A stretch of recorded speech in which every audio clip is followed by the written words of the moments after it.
Hi, and welcome to the fifth episode of Hitech Farmer. In this interview, I'm having a talk with Lauren Taranow, who's one of the owners of Symton. It's a black soldier fly farm, and since insects should be the future of our food, Lauren came on my show. So sit back, relax, and enjoy. So, hi, could you make a quick introduction for yourself? Sure.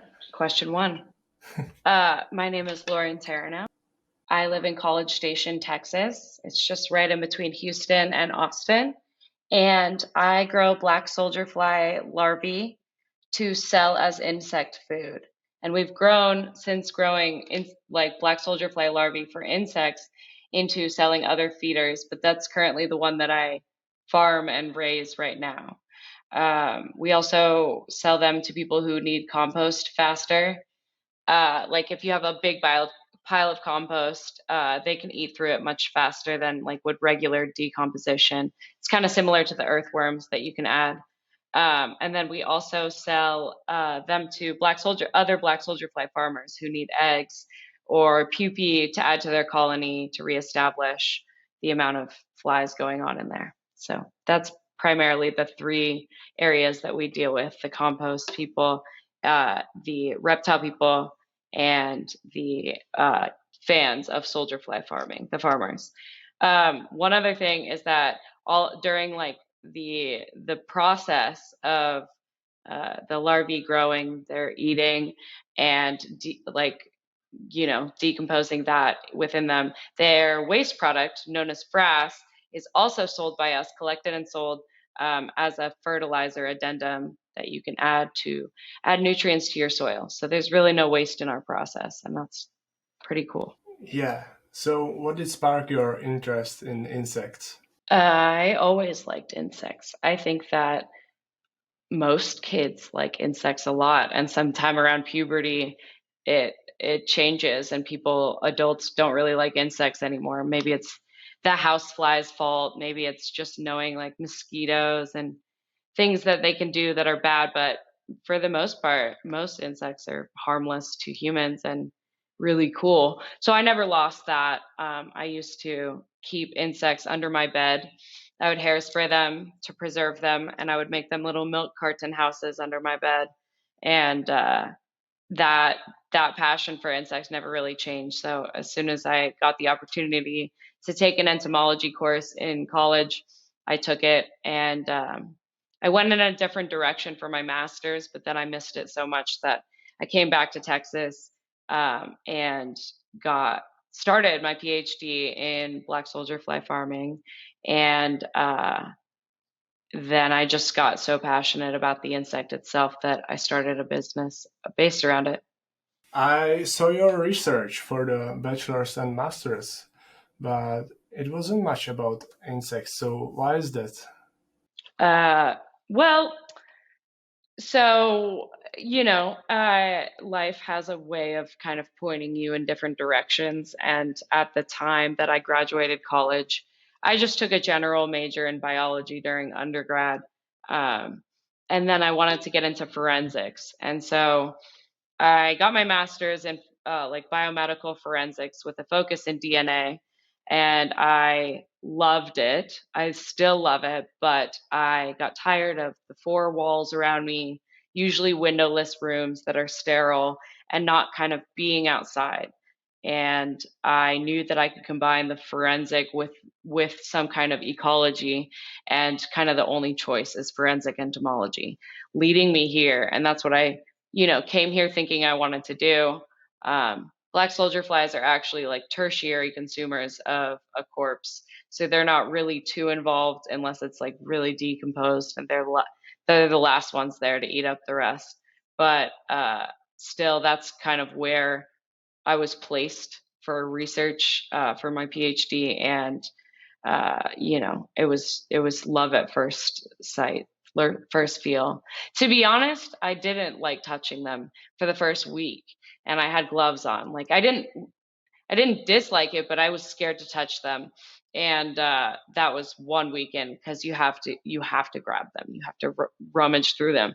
And it's funny now when I'm looking for employees, if they don't instantly want to touch them without gloves, uh, I know that they're probably not for me. But there are so many people who want to touch them without gloves, and they're really awesome. So my employees are what makes the whole business happen. I love it. I love it, and they love it. I try to encourage their passion for insects all that I can. And now we have all of these different plastic cups with things that they've caught, a lot of spiders, a lot of different spiders.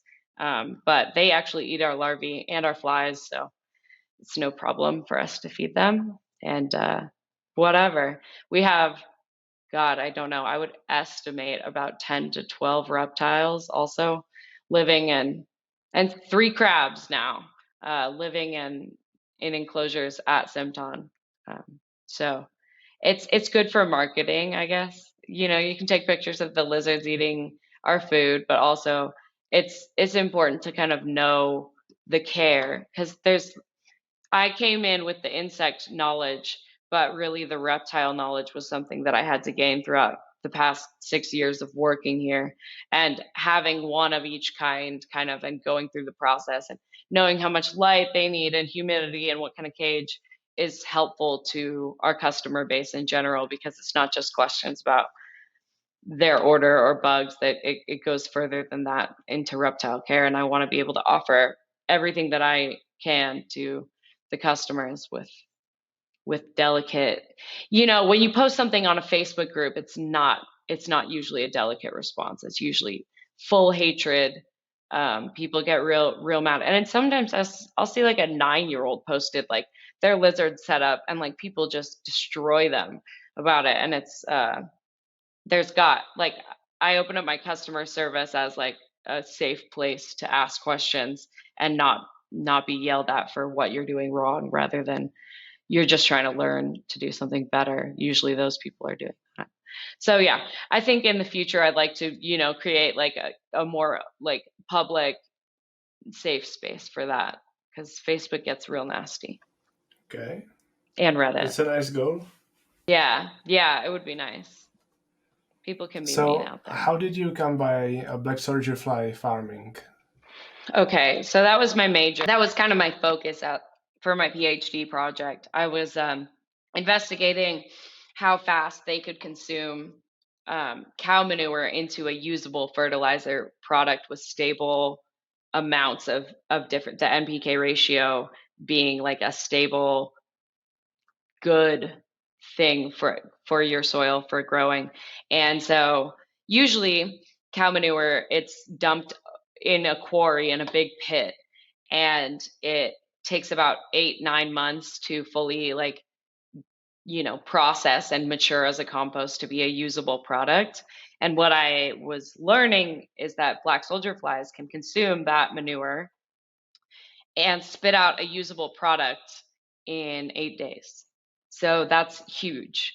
And not only does that, provide fertilizer and, turning waste into a usable product quickly, but also it would save the surrounding environment of the quarry, which usually is subject to leaching in the water system and all the chemicals that go into the decomposition of all of the Yeah, that's cow nasty. manure. Yeah, so they can do that, and they also can consume chicken manure and make that a usable product much quicker than the natural processes. So those are things to consider. Right now, I fell into a different market with them, but it's not something that I am uninterested in the future. It's just for an entire dairy farm or a chicken farm, it would have to be a large scale operation with a lot of money in it. So that's why I'm not doing it currently, but curious about it still. I was wondering, is Symton your company or not? Great question. So it's my company, and I share it with my business partner, Spring. And Spring actually started the company in 2013 as at Penn State with 2 friends for a school project, and they won, yay! And he actually bought them out and kept it kind of like low key underground. Didn't really sell bugs until about 2015 when he came here for his PhD, and that's actually how I met him. We were both in the flies lab, where people typically, I mean, there's mosquito studiers, but it's black soldier flies are very high interest to science right now. So there's a lot of black soldier fly people in that lab. And we connected in that way, mainly because I had time before I was starting my PhD. I took 6 months off after I graduated with my master's and kind of went around the country. But I had some time before I started, and I met up with Spring, who needed help uh, with some of the Symton operations. And at that point, it was about 5 to 10 packages a week being shipped out, and they were mainly to bigger companies that would pay for the bulk black soldier flies, and they would pay back to the lab to help him be funded for his research. So that's primarily what Symton was right before I came. And then at the time that I came, so he built up some credibility with like bigger people. And then when I came, I had time and energy, and I kind of rebranded the whole company and went hard into the lizard market, started doing reptile shows and getting customers and adding subscriptions where people could pay, the auto pay where you get the weekly, and that really, really helped. We redesigned the website and started doing social, and that was in 2017, and that's really when we picked up business. And then in 2020, we became a Texas business, and that's where Spring and I both own that one. So that's where we're at now, and we went from, I said 5 to 10 boxes like a week. We have IKEA bags, like the big blue canvas. Do you Yeah, guys have yeah, IKEA? yeah, You know sure. the bags. Okay, so we used to do like maybe 1 to 2 a day, and they would fit like 6 to 12 boxes, but like maybe like one would be in there. And now we need about, I don't know, 30 IKEA bags. We still use them. It's the best way to get them to the mail truck. But we send out between 150 and 400, 450 boxes per day now. So we're doing we've grown a lot, is what I'll say. We've definitely been able to reach a bunch of different people. And I learned to overproduce, over the years. It was hard to get a stable, like, what is the forecast for the next week looking like? Because you have about 7 days beforehand to prepare the worms to the right size. We grow small, medium, large based off of your lizards, and then pupae and pre-pupae and so on. But once I kind of figured it out and learned to like overproduce a little bit, then we had like leftovers at the end, and we began donating them to reptile rescues and animal conservation nonprofits, locally and just anywhere in the country. And we reach out to them and we're like, hey, do you need insects? Like, and we just try to go through our list of people, and we have about 60 or 70 different reptile rescues, and we just Okay. kind of try to fairly distribute our leftovers at the end of the week. Yeah. So again, no waste, and I feel better about that too, because the worms are going somewhere where people need them. Yeah. So I'm curious, do you use like USPS to ship the boxes or? Yes, we use USPS primarily because the rates really can't be beat. I Okay. have in the past made like deals with UPS and FedEx actually in different years. Each of them got me for a year, and I have opinions. I don't know if I'm going to state them now, but I we also partnered with Chewy, and Chewy does only FedEx. So we do Chewy orders with FedEx, and then our 2-day and our overnights will be FedEx, and then the rest are USPS, which is 2 to 3 day shipping time. And it's been a hot summer, so we've been doing ice packs if you want to order them, or all Chewy ones come with ice packs. And then I'm fully ready to experiment with the heat packs, because I know that it's getting pretty extreme with the weather up in here. And didn't you have like problems shipping it with normal mail service? Always problems, but usually they're fixable.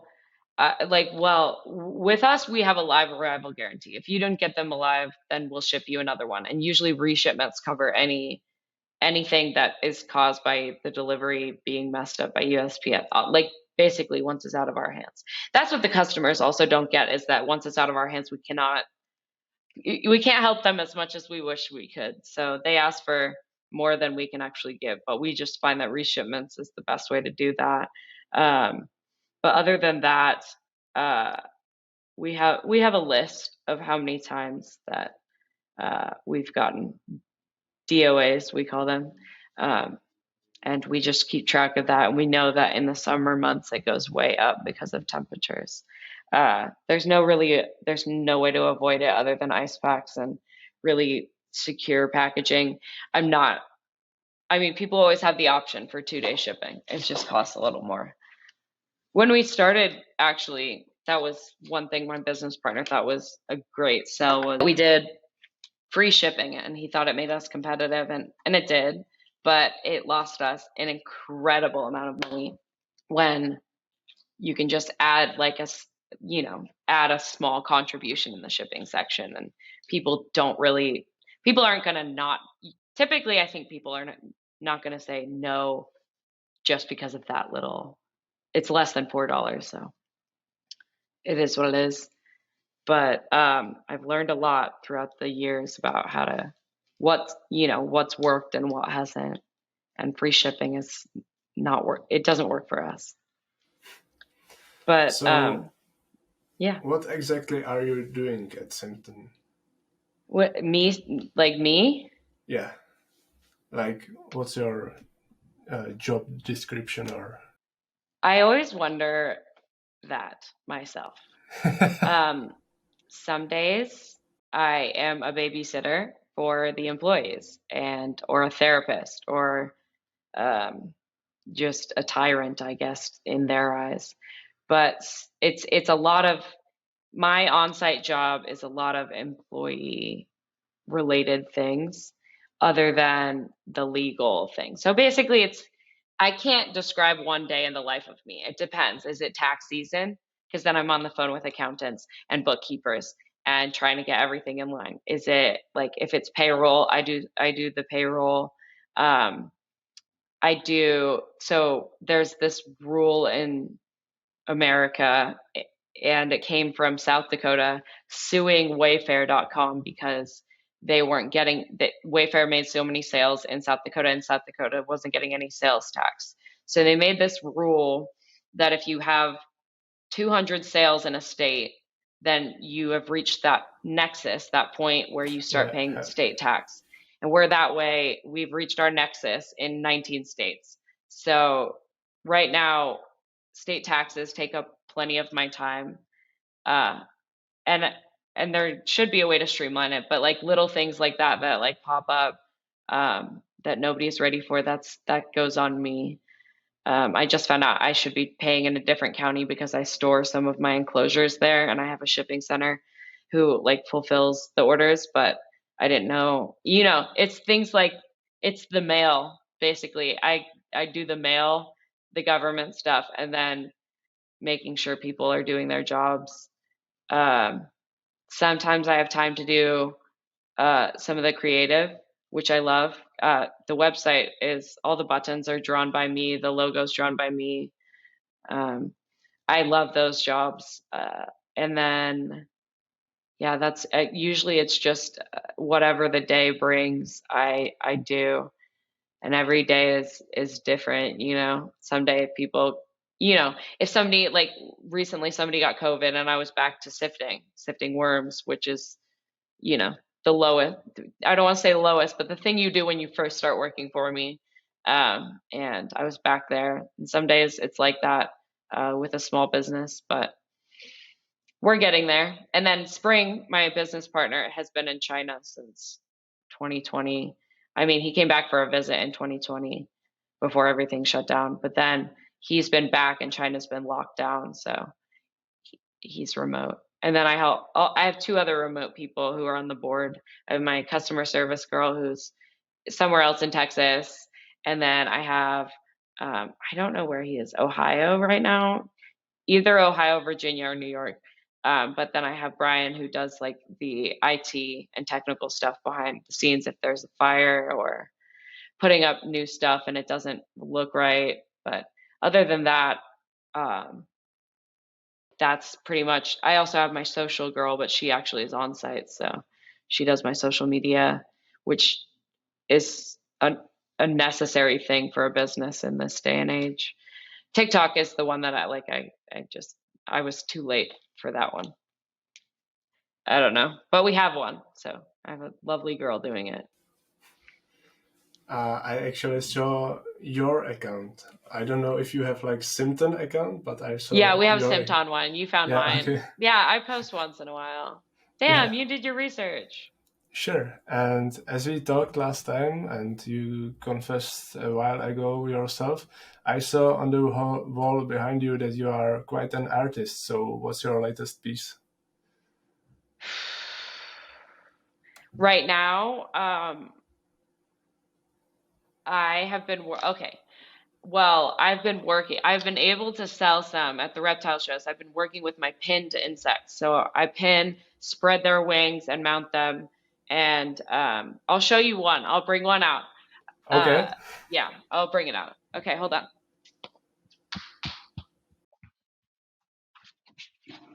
But I've been able to sell them at shows, and it's been pretty awesome because these are just from my collection, and then I'll go to the craft store and get something cool to frame it in, and people pay a good amount of money, and it's cool. I didn't Anyways, know you actually sell them. I thought you yeah, just do I it for just fun. started, messing around with it. I think it might have to be a separate business because it Okay. is very different, like input output costs.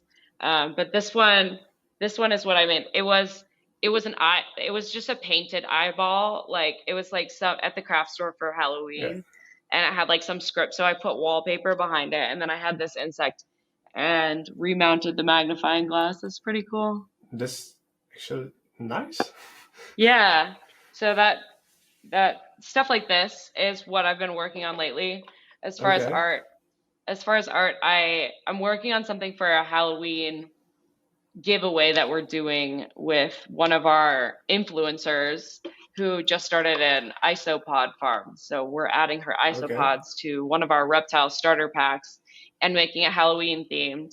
And that'll be a giveaway. So I've been working on like kind of the graphics for a post for that. But here and there, I'll just draw graphics. I haven't been drawing enough, but I've been painting in my new house. So Yeah. I have an excuse. So, how did the insect farming industry develop over the years, and how old is it even?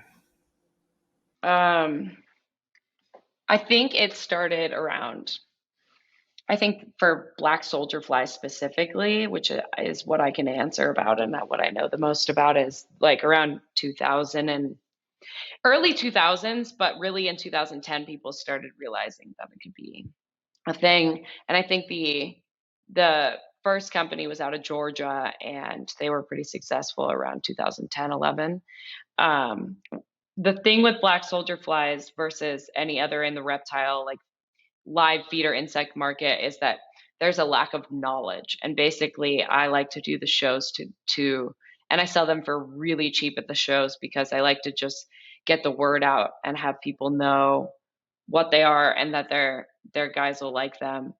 um, and so that is for reptiles. I think that's the hardest part. But back to the question, insect farming. So black soldier fly farming started then, but I think it really picked up around 2015, 16, and that's like when Simton got back into, after their little hiatus from the move from Penn State to Texas, got their foot in the door and got that like reputation as a good option for, a good company.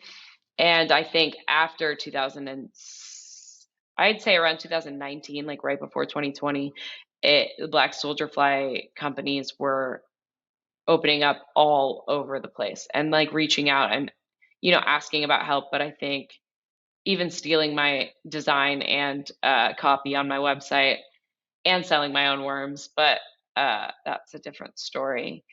They didn't, they didn't get there in time typically with some of the smaller businesses. And some are like just hobbyists who have extra, and that's that works for them. But the people who have tried kind of like after 2019, especially after 2020 sealed it, like people got people got animals, stayed at home, shopped online, and that's where you kind of made the choice who you were going to buy from, I feel like. And that's where we got a lot more business, and the other companies kind of died down. As far as insect farming or black soldier fly farming for other purposes, they're popping up every day, all the time. And I think, at least in America, the biggest hurdle is money, and like the amount of money you'd have to put into it to just process the 5 ton a day waste processing is money, but not that much space. So it's possible. It in a small scale, it doesn't really make sense, and that's what people are starting with. But I think soon we'll move towards insects in a lot of different ways. Yeah. So how do you know those competitors were selling your worms? Well, I I don't want to get too into details, but it's the same. First I was selling to them, and I knew that I was selling to like blind drop shipping to their customers.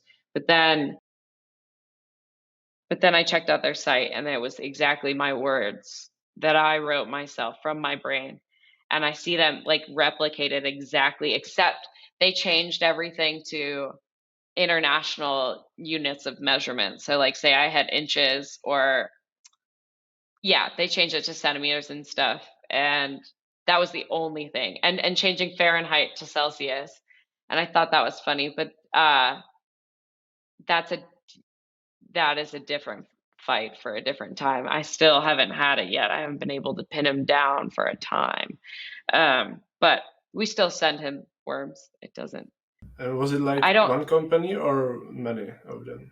There's been a couple, and there's been direct replicas of like the black and white theme and just like the hand drawings and stuff. And I don't see them anymore, except there's one. But the one that I was mentioning before. And other than that, I think that they've really died down, or I've asked them. I think in the past I've just asked them or pointed out like the similarities and gave them a kind of amount of time to change it before I got legal involved. I never want to get legal involved, but I, it is what it is. I wish I had a legal team always though, because people are crazy. Can you rear black soldier flies at home, or do you need some special expensive equipment? No, you can raise them at home. You can, if you want them to, they could stay around your compost pile. Like if you add them and they turn into flies, lay eggs, and the process goes on. But if you want to keep them in a cage, that's also fine. The flies don't need anything, and it's basically feeding the worms or pupae. Well, don't feed the pupae, but feed the worms, and they turn into pupae, and then they'll hatch, and you kind of collect eggs. You can collect eggs with cardboard because they'll lay it in the variegated like little holes, and then you grow them back and you feed them whatever, as long as it doesn't have a lot of cellulose, like the pineapple rind, pineapple stems. Like they can't eat through that, but other than that, they can eat through almost any of your food waste, which is great, or any kind of waste, whatever you want to do with it. Okay, so how many people around the world eat insects?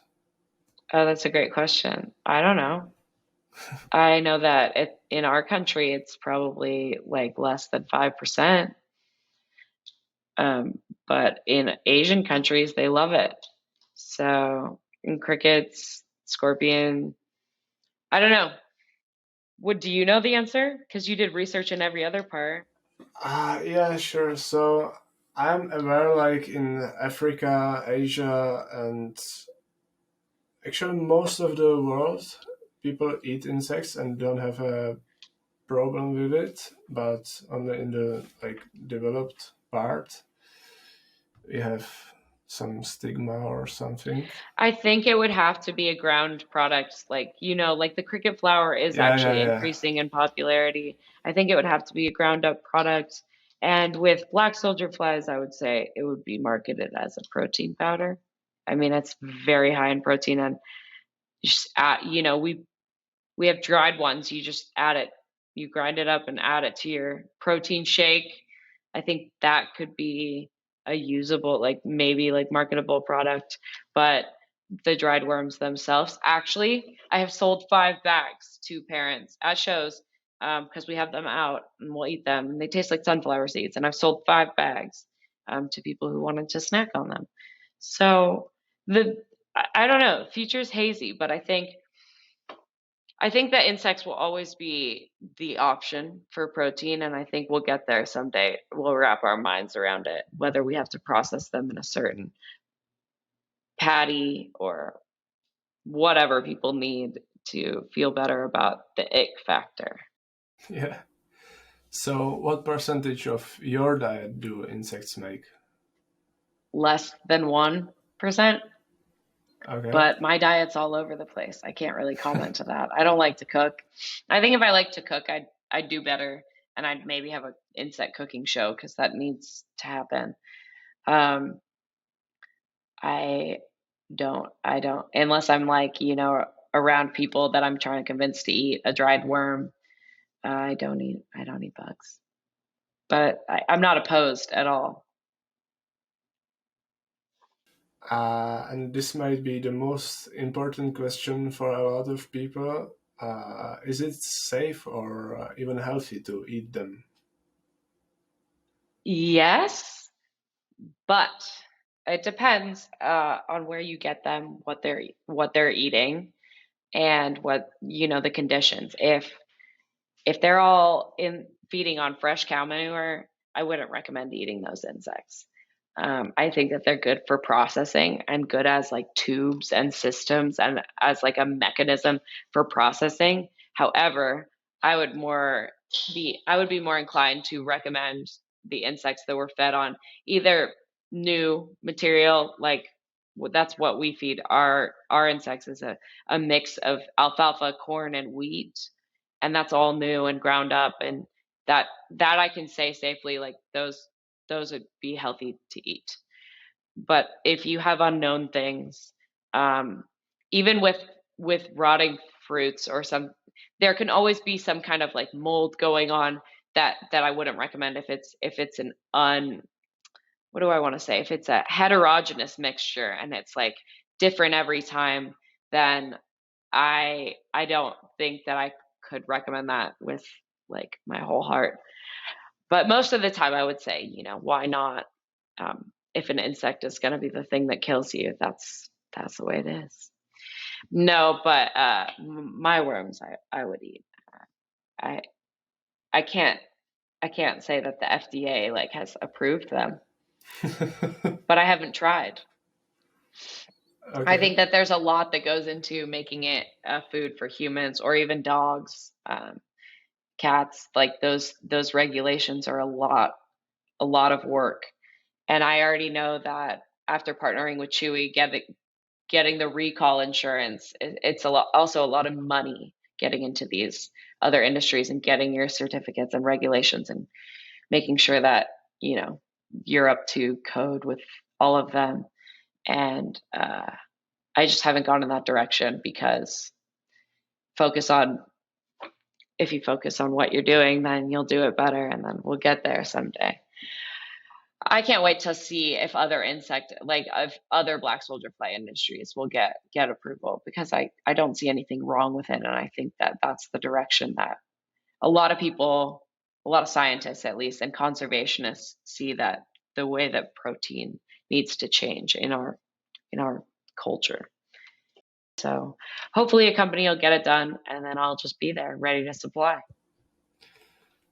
So just for the listeners, what's this Chewy company doing?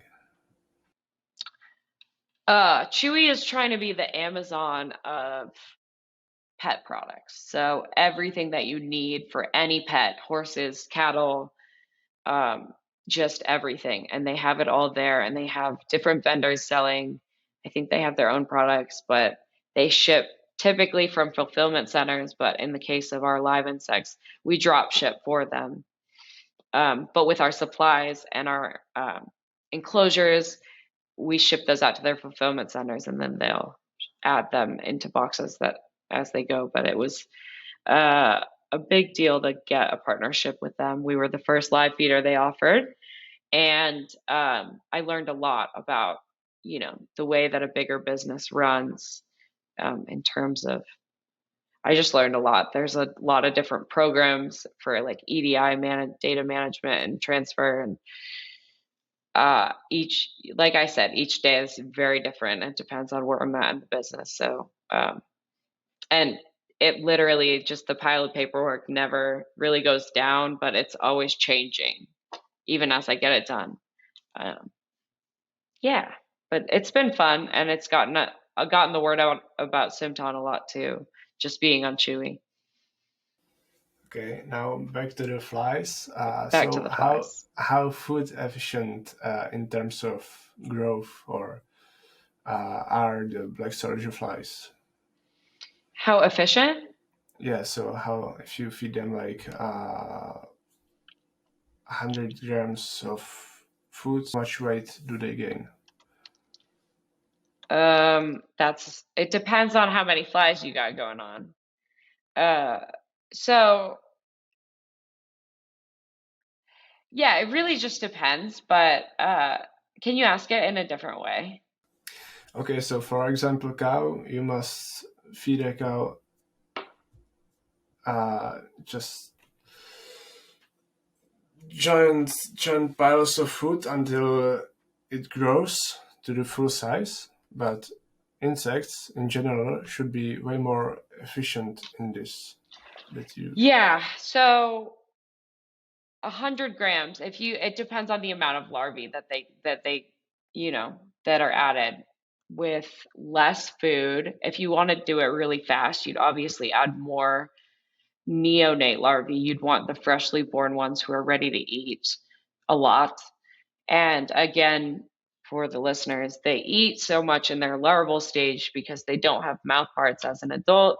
They pretty much exist only to mate and reproduce and die. So they're eating a lot during that larval stage to prepare for their whole life. You want to introduce like 100 grams, and then like let's say you did 1,000 neonate larvae would eat through that in maybe 6 hours. I don't know in terms of the weight growth. They need about 5 days to reach their like full kind of potential, 5 to 7 days. But basically, they'll convert mostly any of those food products that you feed them into this larvae that is 50%, like about 45 to 50% protein, and then about 35% fat, and then 6% calcium, which is basically the whole rainbow of the diet requirements for a lizard, which is awesome. Um, but that's kind of what the spectrum is once they're fully grown, what they've turned it all into in terms of components. I don't know if I answered the question, but that's the best that I got. I'll go with it. So, how long does it take in your conditions from the egg to actual harvest of the worms? So the eggs, so freshly hatched, and they're like neonate larvae that freshly hatched eggs, they need about 6 days before we add them into the big pans where they just chill in a little bit of food and kind of like wake up. But then on day 5 or 6, we empty them into bigger pans. And from there, we have 5 days until growth of the right size. So for the larges, we're just adding a certain amount to a pan with a certain amount of food. The same pan will be used with the same amount of food for a medium, but we'll add twice the amount of larvae. So there's competition, same amount of food, they'll eat less. And then for smalls, we add 4 to a pan with the same amount of food. And then you have one pan with like 40,000 like little larvae at the end of the 5 days. So it's all about the food amounts versus the amount of larvae to get those sizes at the end. But 5 days is my answer. Well, 5 days plus 5 days is 10 days, I guess, until full size. And then you have probably 14 more days of them being healthy larvae, and then they'll be pre-pupae the next week, and then they'll be pupae the next week, and then they'll emerge as flies. Yeah. And if you introduce them basically to less and less food, do they eat like themselves like cannibalism? No, they're not. Or? No, they're not cannibals. I've never ever seen that happen. Like with soldier flies, you have to, if they start pupate, or not soldier flies, excuse me, superworms, you have to separate them as they pupate, because if they emerge as beetles, they'll eat everything. But it's not like that with soldier flies. So if they didn't have food, they'll just kind of shrivel up and move less and wait. And how long does it take for the egg to hatch? 2-3 days, 3 days max. You just kind of. Does it need some special conditions? So you have your cardboard or whatever you collected the eggs. It doesn't need special conditions. It just needs, like, you should watch it, like check it each day. Like say you put the cardboard in a container and look at the bottom and see how much you've had. Like that'll be your hatch, because they'll come out and fall to the bottom. You'd probably want to cover it with like a cloth and like, or you don't want to seal it. You want them to have a lot of air, but they'll come up if you don't like cover it. I usually like cheesecloth. And then down at the bottom is where you like get your collection, and you can look online. There's conversions of how much a scoop is, like whatever measurement. And then you'd add the freshly hatched eggs to a little bit of wet food. So basically that grain diet, but get it wet, and then a little bit of dry on top, because wet larvae will crawl out. So a little bit of dry on top, and then, or around that perimeter, and then you just wait for 5 days, and then they'll be ready to add to a bigger pan. So they just need their little incubation for 5 days. But yeah, checking the bottom each day, and then knowing that your cardboard, if it's day 1 and you got some, or day 2 and you got some, putting it back and waiting till day 3, and then after that you'd see less and less. But it's just checking it every day and kind of collecting the guys as soon as they hatch. Yeah. So who are your biggest customers right now? Like in terms of, are they like farmers or pet owners or? Usually it's like the big bulk people are related to the reptile industry. So people, because they resell them. So we have a lot of different pet stores. There's some that are just online. Different pet store orders that are like kind of customized. Like some people order the tiny little cups that we don't sell on our website, but they have them in their store. And we have like basically, if you're a pet store, you can come and tell us what you need, and then weekly we'll ship it for you. So we have about 8 big accounts that we do each week that are big and bulky. And then the rest are usually individual reptile owners or hobbyists and gardeners, but less farmers than we used to have. I think we used to be much more centralized around bug farming and the science behind it. And spring, that was like kind of when spring was around and spring was running it. And then as we kind of migrated towards the lizard industry, the farmers started, I don't know, going somewhere else. We still have a couple, but we lost a little bit of that in the transition to the animal network. Do you think they stopped using it, or they just source it from someone else? Source from someone else. Yeah. Mm-hmm. For sure. And what are the impacts of black soldier fly farming on the environment? Uh, Positive not, or negative? I think you can't say that it's negative at all, especially with the lack of waste. I mean, they're not an invasive species. They consume waste. Then they produce a product that's usable in farming, landscaping, whatever soil science you want to do.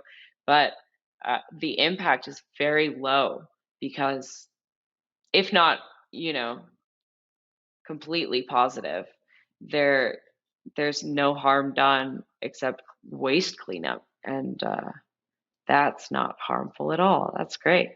So yeah, it's good that they're not invasive. I've definitely been selling some different like bugs like hornworms, the blue hornworms. You have to get a permit in each state to be able to sell to that state. So because they're invasive in some places, but with black soldier flies, they're not invasive, not considered by any state to be invasive, and they're actually from well, they're found naturally in the belt of Texas. So it's no biggie to be farming them around here. I think the impact is great. And do they have like colonies in the nature, or how do they live there? They kind of have, I wouldn't say that they're like necessarily colonists. They're just opportunists. So they can be found in your trash and your compost or around. Once you know them, I've had people like who have met them through me, the black soldier flies I'm talking about, and then they'll take pictures at their home. They'll be like, "Look, is this from you?" And I'm like, "No, it's probably not, but you never know." Uh, but they're around, and I forget what the question was, but I think I gave Yeah, you some and kind of so answer. how do they live in the nature, like alone, just one Oh, larvae just at a kind of time, like or yeah. I mean, they're looking for a mate, so yeah? they kind of cluster around, but they're definitely not like a, a social insect in the sense that they have roles or a colony or somebody to report to or duties like that. It's just kind of they're an interesting insect like as an adult because they look scary. They look like wasps. I think they look scary to people who are scared of wasps. They don't look scary to me, but they sit and they'll just hang out on you and they don't want to move. Like you can grab one off the window. They have wings, but they don't want to use them. They're very lazy. And so like I've driven home and there's like just two like, they will just hang out on you. And I think that that is really different than most insects with wings that are, it's not like a beetle, it's a fly that sits on you. Um, so that's it's I mean, I just really hope that nobody would harm them in nature because they look scary. They're really chill. They're they're black soldier flies. They're gonna save the world. Just wait. Okay. So since you farm indoors, and do you have like similar energy consumption to, for example, vegetable indoor farms?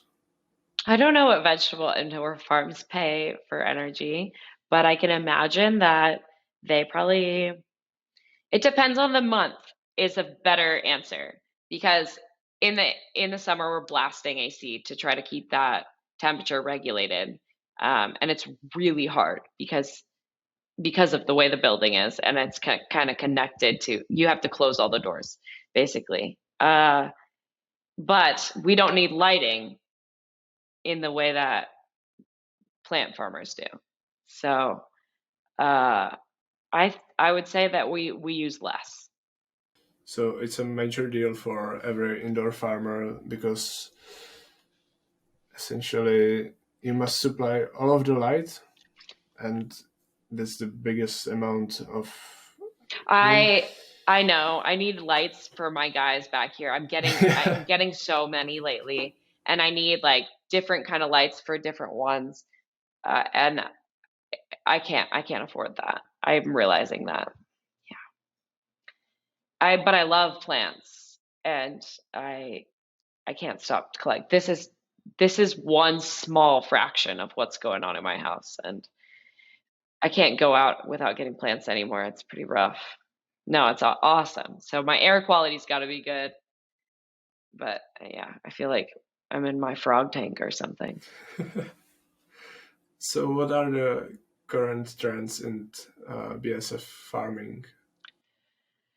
Like I said, I think big term, like big thinking is always in the back of people's minds and kind of going on under the radar is like practicing and seeing how a 5 ton waste waste consumption, waste cleaning facility with black soldier flies. I think that's always been and going to be experimented until it comes to fruition. And there's a few different companies working on it. I don't know where they're at in their processes right now.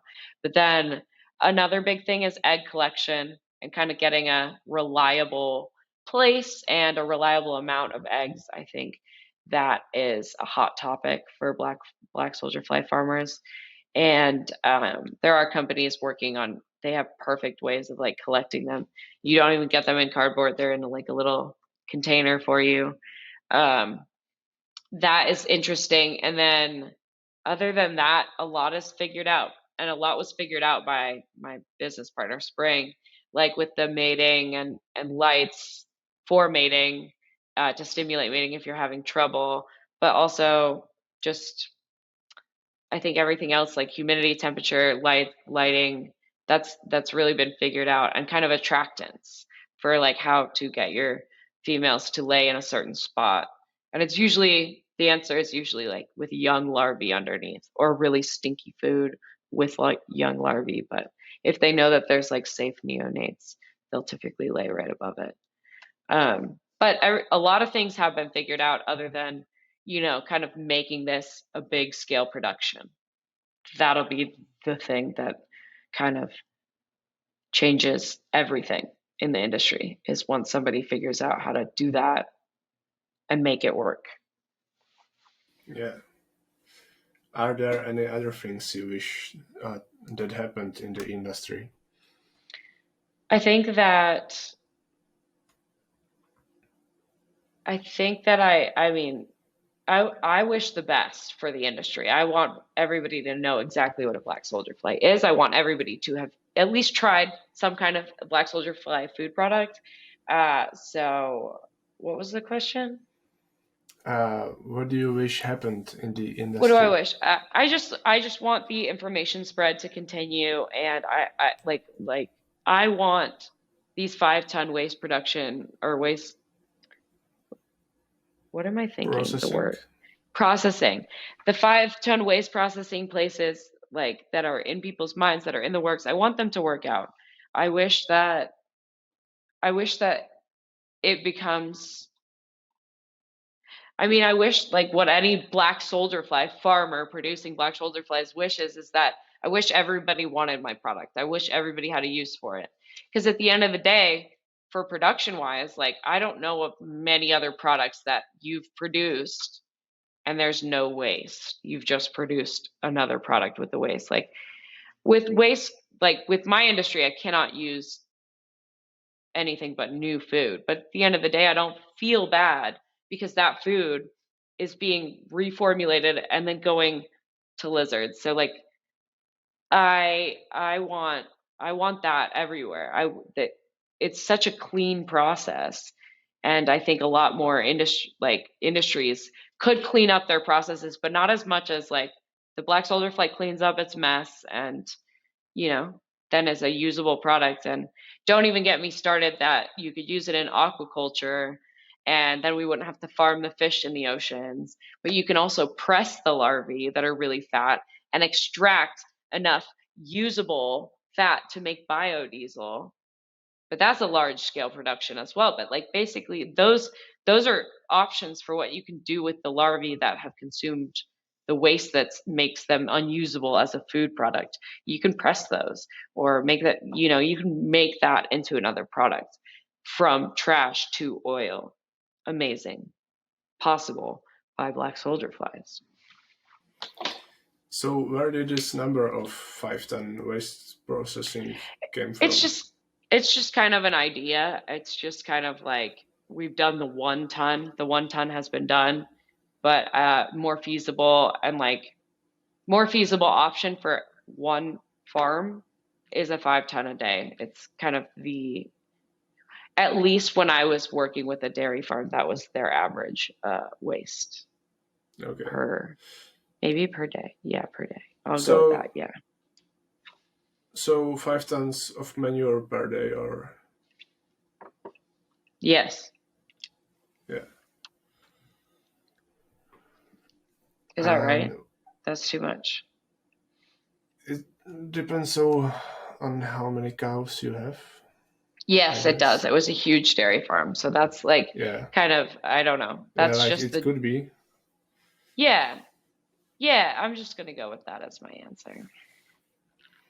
And what do you think the future holds for black soldier fly farms and insect farms in general? We're the food of the future. We're gonna be eating it. You're gonna hear about some kind of product made from black soldier flies really soon. And it's once we've gotten in one place, it's easier. Like, I don't know. It's kind of like how oat milk snuck in there. It's like, where did that come from? It was soy or regular before, and then like, or almond, but like oat, it's like kind of like that product that's going to sneak in, and then suddenly it's going to be the thing. We're going to be in a Starbucks latte. I don't know, but it's going to be big, and that's what I see in the future. Um, Again, those regulations, somebody else needs to work with the FDA first, because I'm tired of forms. But that's the future. We'll all be eating black soldier flies, even the vegans, even the vegetarians. Do you want to mention something we haven't talked about so far? Um, well, no, but I think what you were curious about doing with black soldier flies is interesting. So, do you want to remind me and the viewers what you were thinking of? So basically, I thought it would be a nice idea to solve like waste problems in world countries with black soldier flies, and so to say close the loop, because people make waste and they don't have enough food to sustain themselves. And if you introduce black soldier flies to this community or something, you could make sure that those flies eat all the waste on the streets, so no diseases get spread, or just a minimum. And now you've got feed for your I guess farm animals and fertilizer for your crops and stuff like that. So I think it's a very viable idea on how to solve a lot of problems in the places that need it the most. I agree. I'm now getting Yeah, interviewed on my own I podcast. know. I know you weren't ready for that, No. but I mean, that's an important part. I I don't think I should downplay the selling to lizards or anything, but there's so much more you can do that Yeah. helps the world and everybody in it just through fly farming. And I really, really hope that you start your project there, and that I get to hear all about it, and that I get to visit. Maybe throw some larvae in the street. That would be fun. Yeah. So thanks a lot for your time. Yeah, I thank I you. really enjoyed it. I had fun too. So bye. Bye. Thank you.